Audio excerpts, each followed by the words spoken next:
Hello बच्चों।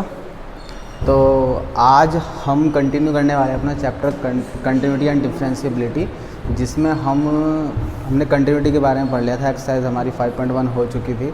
उसके कुछ क्वेश्चंस थे जिनके बारे में हम डिस्कस मैंने किया था, और जो रह गए उनके बारे में हम कर लेंगे। आज हम कंटिन्यू करने वाले हैं अपना डिफरेंशिएशन। हम डिफरेंशिएशन के बारे में पढ़ेंगे आज। तो डिफरेंशिएशन, तो जैसा कि मैंने आप लोगों को पहले ये बोला था कि कंटिन्यूटी जब हम पढ़ रहे हैं तो उसका मीनिंग समझो कि क्वेश्चंस क्या बोल रहा है। वैसे तो बहुत इजी है, नाम में ही पता है कि सपोज़ कोई फंक्शन है और आप लोगों को बोला गया f(x = 3x + 5) है, और आपसे पूछ लिया जाता है कि बताओ एट x = 6 पर दिस फंक्शन इज़ कंटिन्यूस और नॉट। मतलब कोई भी फंक्शन है आप लोगों के पास ऐसे करके और इसका कर्व ऐसे बन रहा है, तो आपसे पूछेगा कि इस पॉइंट पर बताओ, x = 6 पर बताओ, कि x = 5 पर बताओ, 10 पर बताओ कि ये फंक्शन कंटिन्यूस है या नहीं है। यानी कंटिन्यूस का मतलब वो जुड़ा हुआ वहाँ पर या नहीं, या टूटा हुआ है। ठीक है, इसी तरह से ये लैंग्वेज यूज़ की जाती है आप लोग की डिफरेंशिएबिलिटी पर। डिफरेंशिएबिलिटी में ये पूछ लिया जाता है कि बताओ कि कोई भी फंक्शन है, उसमें क्या करना पड़ता है कि वो डिफरेंशिएबल है या नहीं है एट सम पॉइंट, जो भी दे दे, x = 6 पर बताओ, एट x = 3 पर बताओ। तो कंटिन्यूटी के लिए हमने क्या किया था, कंटिन्यूटी के हम लिए देखते हैं लेफ़्ट हैंड लिमिट बराबर होनी चाहिए राइट हैंड लिमिट के, और ये बराबर होना चाहिए f(x) के। The left hand limit should be equal to the right hand limit and it should be equal to the f(x). Then we will say that the function is continuous at some particular point, that is x। ठीक है, इसी तरह से हम क्या करते हैं, differentiability के बारे में बात करते हैं। डिफरेंशिएबिलिटी में क्या है, अब डिफरेंशिएबिलिटी का पहले मीनिंग समझिए कि कब हम बोलेंगे कि कोई भी फंक्शन वो डिफरेंशिएबल है एट सम पर्टिकुलर पॉइंट। देखो, जो मेरा पर्सनल एक्सपीरियंस है जिसे मैं आप लोगों को समझाना चाह रहा हूँ, अगर आप बुक की लैंग्वेज पर जाएंगे तो it will confuse you a lot, but आप लोग बेसिकली इसका मीनिंग समझे और it will help you a lot.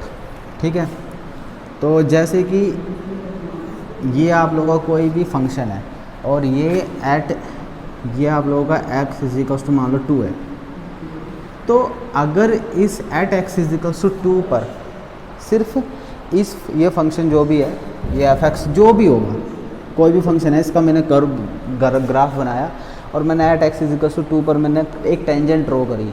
ये टेंजेंट अगर एक ही ड्रॉ होती है, इस पर्टिकुलर पॉइंट पर अगर एक ही टेंजेंट ड्रॉ हो पाती है, सिंपल यही, कोई दूसरी टेंजेंट नहीं बन पा रही है, पॉसिबल ही नहीं है, तो हम कहेंगे कि ये फंक्शन ये फंक्शन डिफरेंशिएबल है एट x = 2 पर। क्या बोला मैंने, इसका मीनिंग क्या हुआ? If I say the given function is differentiable at x = 2, then what does it mean? It means, geographically जो मैं आप लोगों को बता रहा हूँ, ठीक है, it means that it should have only one और यूनिक टेंजेंट एट x = 2। ठीक है, अगर इस कर्व पर अगर 2 से ज़्यादा टेंजेंट बननी पॉसिबल हो गई यहाँ पर, देन हम कहेंगे कि ये फंक्शन डिफरेंशिएबल नहीं है। यहाँ पर 2 से ज़्यादा टेंजेंट नहीं बननी चाहिए, अदरवाइज़ ये नहीं हो, मतलब हम ये नहीं बोल पाएंगे कि ये डिफरेंशिएबल है। डिफरेंशिएबिलिटी के लिए एक ही चीज़ होना ज़रूरी है कि ये जो कर्व है आपका, यहाँ पर एक ही टेंजेंट बने। अगर 2 बन गई तो ये डिफरेंशिएबल नहीं है, हम ये बोलेंगे डिफरेंशिएबल नहीं है। नाउ अब कैसे पता लगाएं कि डिफरेंशिएबल है या नहीं है? तो इसके लिए हमारे पास एक सिंपल सा तरीका है। ठीक है, जो मैं आप लोगों को बता रहा हूँ, ये आप लोगों को बस अपने दिमाग में डाल लेना है और इसी से करना है, बाकी कुछ भी नहीं। ठीक है, मैं इसके बिल्कुल और चीज़ें नहीं ऐड करने वाला इसमें, ताकि आप कंफ्यूज ना हो। सिंपल जो चीज़ें हम क्वेश्चंस में अब अप्लाई करने वाले हैं, जैसे हम समझने वाले, मैंने आपको इसका बेसिक ज्योमेट्रिकल मीनिंग बता दिया है। ठीक है, अब एक क्वेश्चन और देखें, मतलब इसी में देख लेते, क्या ये पॉसिबल है कि मतलब एक से ज़्यादा 2 टेंजेंट बने किसी पॉइंट पर? तो मान लो ये कर्व ऐसे जा रहा, तो अगर मैं इस पर्टिकुलर पॉइंट पर देखूं तो यहाँ पर इसे टच करते हुए ये लाइन भी जा रही है, इसे टच करते हुए ये लाइन भी जा रही है, ठीक है। ऐसे करके बहुत सारी लाइंस क्रॉस कर सकती है इसको टच करते हुए, ठीक है। तो these are the tangent, but the मतलब here we get more than 2 tangent. तो we will say at this particular point this function is not differentiable, ठीक है। नाउ अब मैथमेटिकली कैसे करेंगे, this is the geometrical concept of the differentiability. Now how we will do it mathematically? The mathematically we will do left hand derivative must be equals to right hand derivative, then we will say the given function is differentiable at some given particular point. अगर किसी given point पर left hand derivative right hand derivative equal होते हैं तो हम ये बोलेंगे कि वहाँ पर वो फंक्शन डिफरेंशिएबल है। अब ये लेफ्ट हैंड और राइट हैंड डेरिवेटिव क्या है भाई, left hand limit right hand limit ये तो पढ़ा है, पर left hand derivative right hand derivative क्या होता है। तो लेफ्ट हैंड डेरिवेटिव आप लोगों का मैं जो आप लोगों को बेसिकली जो आप लोगों को समझना है वो ये है, लेफ्ट हैंड डेरिवेटिव के लिए आप लोगों को क्या होता है, लिमिट h टेंड्स टू 0, ठीक है, f ये हो गया x minus h minus sorry यहाँ c लिख लेते हैं, ठीक है, c f c and upon h, this is your left hand derivative. What is this, this is your left hand derivative, ये लेफ्ट हैंड डेरिवेटिव की वैल्यू है, ठीक है। Limit h tends to 0 f c minus h minus f c upon minus का h, ठीक है। आप लोगों को ये वैल्यू फाइंड आउट करनी है, ये लेफ्ट हैंड डेरिवेटिव होती है, और फिर आप लोगों को फाइंड आउट करना है right hand derivative. Right hand derivative होता है आप लोगों का limit h tends to 0 f C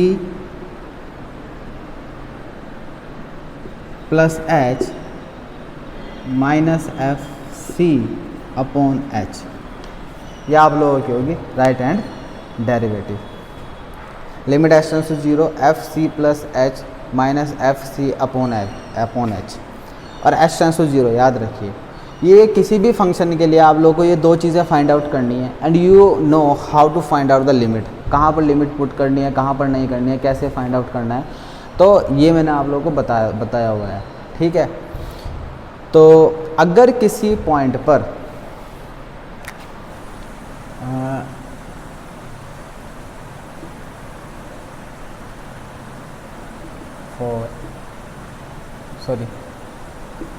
to be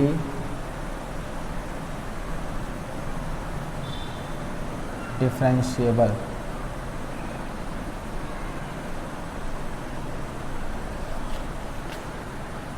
any function must have left hand derivative equals to right hand derivative। तो आप ये लिख सकते हैं, ये इंपॉर्टेंट पॉइंट हो गया। और left hand derivative right hand derivative क्या होते हैं भी मैंने आप लोगों को बता दिया। ये इसका ज्योमेट्रिकल कॉन्सेप्ट हो गया, जियोमेट्रिकल कि क्या समझेंगे आप ज्योमेट्री से कि डिफरेंशिएबिलिटी का क्या मीनिंग है। समझो, ध्यान से समझो बस, कि कोई भी फंक्शन डिफरेंशिएबल होगा कहीं पर किसी पॉइंट पर, तो हम उसे तब बोलेंगे वहाँ पर डिफरेंशिएबल होगा जब वहाँ पर सिर्फ एक ही टेंजेंट बन रही हो। और डिफरेंशिएशन करके जो आंसर आएगा वो क्या होगा, वो उस टेंजेंट का स्लोप होगा। अगर मैं इस फंक्शन को यहाँ पर इस particular point at x equal to 2 पर डिफरेंशिएबल करूँ, then I will get the slope of this line, this tangent, ठीक है। और खैर डिफरेंशिएबिलिटी को कैसे शो करेंगे we will talk about it later, but जो भी दिखाना होगा dy बाई dx ये हम बात करें। पहले हम अच्छा एक और लाइन और है, ठीक है। If any function is differentiable at some particular point, what I am saying, if any function is differentiable at some particular point, then it also be continuous at that point, ठीक है। अगर कोई function किसी point पर differentiable है तो वो उस पॉइंट पर कंटिन्यूस भी होगा। ये पॉसिबल नहीं है कि कोई फंक्शन किसी पॉइंट पर डिफरेंशिएबल हो और कंटिन्यूस ना हो। It is not possible, but reverse is not true, sorry need not to be true, need not, but reverse need not to be true. हो भी सकता है, नहीं भी हो सकता है। कहने का क्या मीनिंग है, अगर कोई फंक्शन कंटिन्यूस है किसी पॉइंट पर तो वो उस पॉइंट पर डिफरेंशिएबल होगा।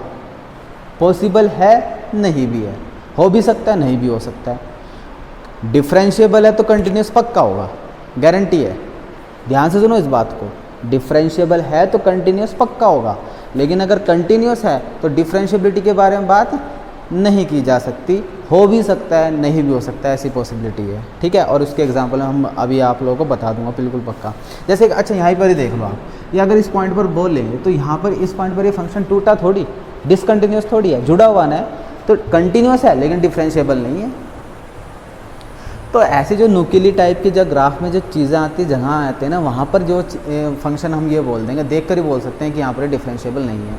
आप खुद ही एक जो बेसिक जो मैंने आप लोगों को एक मीनिंग बताया कि किसी एक पर्टिकुलर पॉइंट पर अगर एक ही टेंजेंट बन रही है तब आप बोलेंगे कि हाँ ये फंक्शन डिफरेंशिएबल है वहाँ पर, अदरवाइज़ नहीं है। नाउ क्वेश्चन करने की कोशिश करते हैं एक, और फिर समझते हैं कि शायद इससे हमें थोड़ा सा बेटर आइडिया मिलेगा। एक क्वेश्चन करते हैं और ये देखते हैं कि कोई भी फंक्शन जो हमें गिवन है वो डिफरेंशिएबल है या नहीं है। तो क्वेश्चन है आप लोगों का, f(x) इजिकल्स टू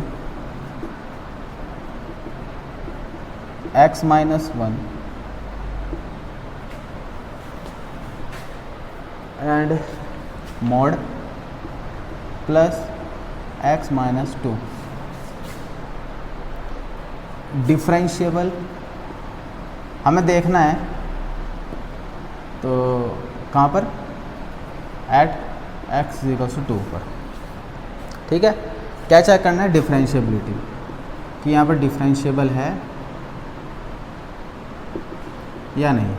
नाउ कैसे चेक करेंगे हम, मैंने क्या कहा, आप लोगों को सिर्फ दो चीज़ें करनी है, लेफ्ट हैंड डेरिवेटिव निकालना है, राइट हैंड डेरिवेटिव निकालना है। ये दोनों चीज़ें निकालो, अगर ये दोनों इक्वल आती हैं तो वहाँ पर उस पॉइंट पर वो फंक्शन डिफरेंशिएबल है, अदरवाइज नहीं है, simple.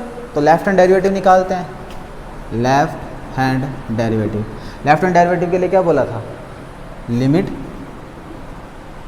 h tends to 0 f c minus h minus f c upon minus का h, ठीक है। अब c क्या है, c कोई भी वही पॉइंट जहाँ पर आप चेक करना चाहते हैं, जैसे कि x इक्वल्स टू 2 हो गया, ठीक है। तो ये हो गया। अब तो अगर मैं यहाँ पर लिखना चाहूँ तो क्या लिखूँगा, लिमिट h टेंड्स टू 0, ये हो जाएगा आप लोगों का f। तो यहाँ पर क्या लिखूँगा, 2 minus h f 2 upon minus का h। Now limit h tends to 0, यहाँ पर देखो f x की वैल्यू है, यानी हम x की जगह क्या लिखने वाले हैं, 2 माइनस h। देखो f x की वैल्यू है, तो यानी जहाँ जहाँ पर भी x है वहाँ पर आपको 2 माइनस 2, अब x की जगह क्या है, 2 माइनस h, तो 2 माइनस h लिखना है। तो मैंने मोड लगाया पहले, मोड x की जगह क्या लिखूँगा, 2 माइनस h, x की जगह लिखा 2 माइनस h, माइनस वन लिख दिया मैंने, ठीक है। नाउ प्लस x की जगह क्या लिखूँगा, 2 माइनस h, और माइनस 2 की जगह माइनस 2 लिख दिया मैंने, ठीक है। अब इसके बाद क्या लिखूँगा बताओ, माइनस, ये तो लिख दी मैंने, इसकी वैल्यू तो लिख दी। अब इसकी जगह लिखूँ मैं ये माइनस f2 यानी x की जगह 2 लिखूँगा सारी जगह, तो यानी 2 minus 1 plus 2 minus 2 upon minus का h, ये हो गया मेरे पास, ठीक है। अब इसके बाद इसे सोल्व आउट कर लो, क्या होगा इसका answer, limit h tends to 0। देखो इसको सोल्व करूँगा तो क्या हो जाएगा, 2 में से 1 गया, कितना बचा, 1 माइनस h का मोड प्लस 2 माइनस 2 तो गया माइनस का h अपॉन, सॉरी ये भी तो है, माइनस 2 माइनस 1 का मीनिंग कितना, 2 माइनस 1 का मीनिंग 1 और प्लस का प्लस प्लस और ये 0 अपॉन h। ये हो गया आप लोगों के पास आंसर। ठीक है, नाउ जब आप इसे सॉल्व आउट करेंगे तो क्या हो गया है, जस्ट अ मिनट प्लीज़।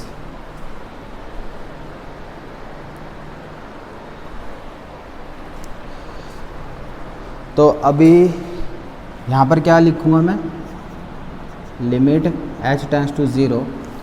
अब इसको मैं 1 माइनस एच ही लिख दूँगा। इसको मैं माइनस एच का मीनिंग क्या हो जाएगा, प्लस का h और ये माइनस का 1, तो माइनस का h प्लस माइनस का 1, तो ये हो जाएगा आप लोगों का कितना हो जाएगा ये, माइनस का h, सॉरी माइनस माइनस, ये माइनस लगाना, लेफ्ट हैंड डेरिवेटिव माइनस लगाना मत भूलिए प्लीज़, इनमें एक ही फ़र्क है बस, और इससे कैंसिल। ये बन जाएगा आप लोगों का limit h tends to 0, 0 upon h is equal to 0। ठीक है, आंसर आ गया 0। ठीक है, अब right hand derivative, right hand derivative के लिए क्या बोला था मैंने, limit h tends to 0 f c plus h minus f c upon plus का h है, यहाँ पर प्लस का h होगा। ठीक है, तो अब लिमिट h टेंड्स टू 0 लिखा मैंने, c की वैल्यू क्या है 2, तो मैं क्या लिखने वाला हूँ, f c की जगह 2 प्लस h माइनस का f 2 अपॉन का प्लस का h। ऐसे प्लस लगाओ बेटर, वही है, मीनिंग तो एक ही है। Limit h tends to 0। ठीक है, अब f x की वैल्यू है, तो x की जगह क्या लिखना है, 2 प्लस h लिखना है। पहले क्या लिखा था, 2 माइनस h, है ना। तो अब क्या अब लिखूँगा मैं, तो इसकी जगह लिखूँगा 2 प्लस h माइनस का 1 मॉड, फिर प्लस का a mod 2 plus h minus का 2 मॉड माइनस का लिखूँगा मैं एफ सी का मीनिंग क्या, सॉरी एफ टू का मीनिंग क्या हो गया, 2 minus 1 mod plus 2 minus 2 mod upon h। Now limit h tends to 0, ये कितना हो गया बताओ, ये हो जाएगा आप लोगों का 2 प्लस, इसमें से माइनस होगा तो कितना हो जाएगा, मॉड 1 प्लस h प्लस इसमें से कैंसिल प्लस का h माइनस का 2 माइनस 1 और वो 0। ठीक है, upon h। Now limit h tends to 0, इसको ओपन करूँगा तो 1 प्लस h प्लस का h माइनस का 1 अपॉन h, इससे ये कैंसिल, आंसर क्या आ जाएगा, limit h tends to 0 2h plus h कितना हो जाएगा, 2h अपॉन h। देखो अभी तक हमने लिमिट नहीं पुट कर, लिमिट पुट करने का मीनिंग ये है कि आप लोगों को h की वैल्यू पुट करनी है। ठीक है, now then you have to do limit, अब h से h कैंसिल हो गया तो क्या यहाँ पर आ जाएगा आप लोगों का, ये बन गया 2। अब यहाँ h की वैल्यू ही नहीं है पुट करने के लिए, तो यानी इसका आंसर क्या आ गया 2। लिमिट कहाँ पुट करोगे जब h है ही नहीं, तो यहाँ आंसर आ गया 2। यानी राइट हैंड डेरिवेटिव का आंसर मेरे पास कितना आया, 2। यहाँ से ये 2 आया, लेफ्ट हैंड डेरिवेटिव का आंसर मेरे पास 0 आया। तो from here left hand derivative is not equals to right hand derivative, so we will say that this function, ये जो फंक्शन गिवन है हमको at x equals to 2, this function is not differentiable at x equals to 2। यानी ये function differentiable नहीं है। और जब अगर आप इसका ग्राफ भी बनाओगे ना, ये आप ट्राई कर सकते हैं खुद, ठीक है, आप इसका ग्राफ बनाओ, आपको पक्का पता लगेगा कि ये एट x इक्वल्स टू 2 पर कुछ ना कुछ एक नुकीला टाइप का कुछ ना कुछ बना रहा होगा। ठीक है, जैसे कि आप लोगों को बताता हूँ मैं, बहुत सिंपल सी बात है, ठीक है। यहीं पर ही लिख देता हूँ कहीं पर। अगर आप लोगों के पास f x is equals to mod x है, mod x, f x is equals to mod x है, तो इसका ग्राफ ना ऐसा कुछ बनेगा।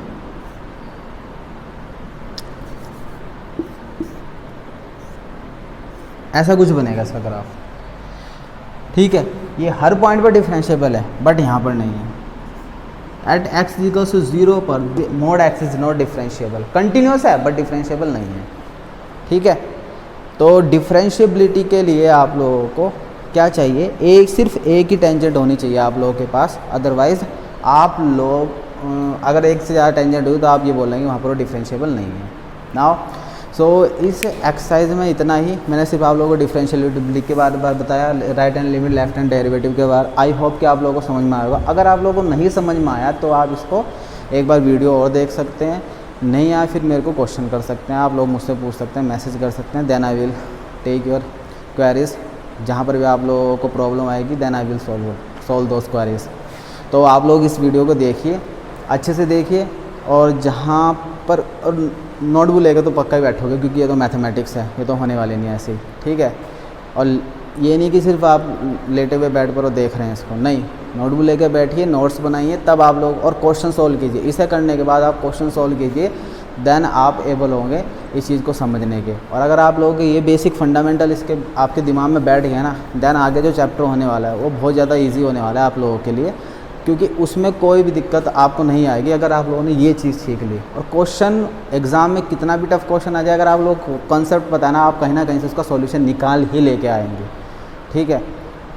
तो ये वीडियो देखिए, पसंद आए तो शेयर कर सकते हैं, और मिलता हूँ मैं आप लोगों को अगली वीडियो में। Thank you so much.